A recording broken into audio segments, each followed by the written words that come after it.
This is a video response to Ramboraph4life's video review of John Carpenter's Vampires.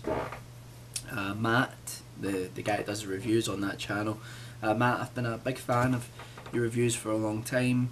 I've just recently subscribed via this channel because this is a sort of new channel for me, but I've been a long time subscriber on another channel, and I always look forward to your reviews. I think they're always really well done.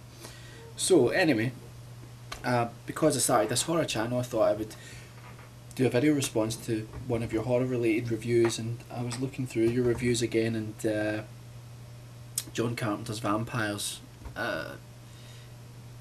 seemed like as good as any other film to do a response to. So anyway, for those who don't know about John Carpenter's Vampires, I would go and I would watch Matt's review. It's going to be underneath here. At some point I'll probably do a review of it, but this is just a response to Matt's points on the film. Now, first of all, John Carpenter is my favourite director of all time. I absolutely love his films, and I agree with a lot of the things that you said at the start of your video, especially when you were talking about how, you know, it seemed crazy, but yeah, John Carpenter has had very few hits. In fact, I can only really think of 2 films that were actually hits for him, believe it or not. If I think about Halloween and Starman, I think are probably the only 2 big hits he's had. The rest are all slow burners that eventually find their audience. I mean, you look at The Thing, which is his masterpiece, and you know, it took years for that film to find an audience. It was a total flop at the time. So yeah, I agree with you, it's a bit frustrating. It must be frustrating for John Carpenter when he's making films, and he's got a new film coming out on the 21st of January here called The Ward, which I'm really excited about. But you know, yeah, he must be thinking, well, maybe it won't be a hit, but maybe it'll be a hit in years to come. So anyway, I know you really liked Vampires, but you know, I have to consider it definitely one of John Carpenter's weaker films, if not his weakest. Now, some people would say, "Oh, wait about what about Ghosts of Mars?" Well, I actually think that Ghosts of Mars has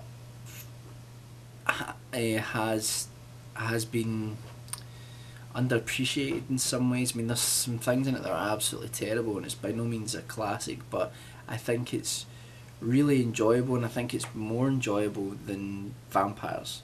So I mean, that would probably be my main reason for why I would choose Ghosts of Mars over Vampires. I think there's a lot of things about Ghosts of Mars that you can really tell it's a Carpenter film.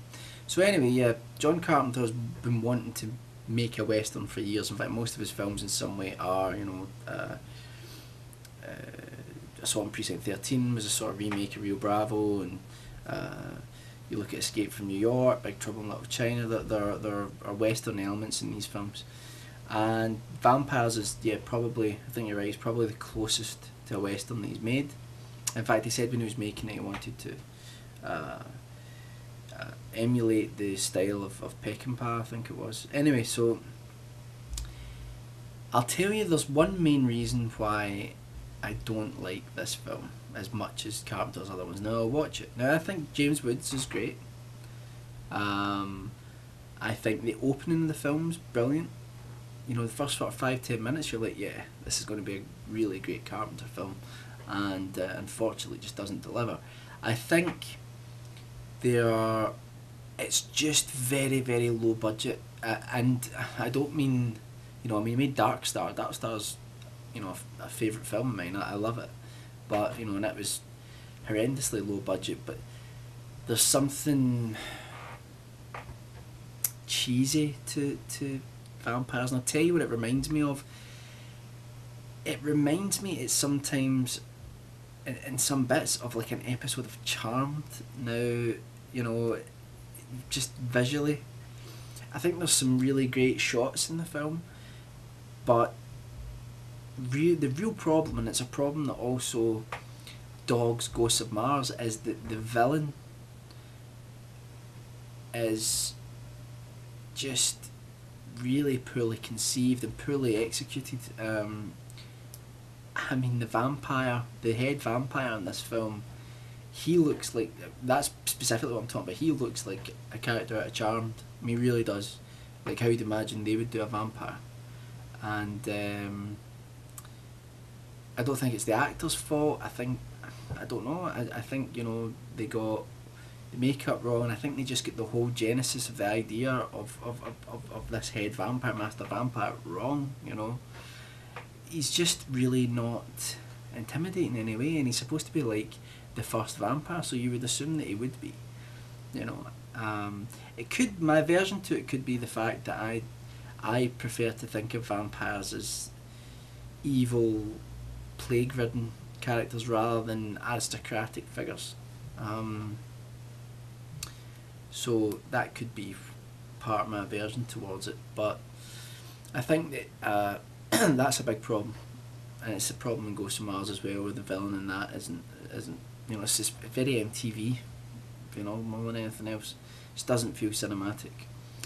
I mean, there's a point in this film where they've obviously shot the vampires in broad daylight and they put a filter on the top of the lens to try and make it look like it's twilight or dark, and it looks awful. Anyway, I think it's a real shame, because I get the feeling that there is a good film in there somewhere. I mean, James Woods, I think, is fantastic, and I think his character has some great lines of dialogue, and, you know, kind of reminded me of some of the things that Roddy Piper's character would say in They Live.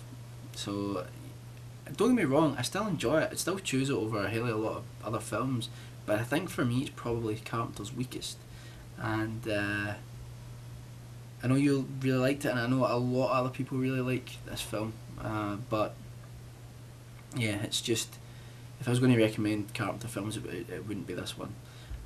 But I still think you did a great review of it, and it was really great to hear your thoughts on it. So I wanted to do a video response on that, and hope everyone's having a good day. Bye.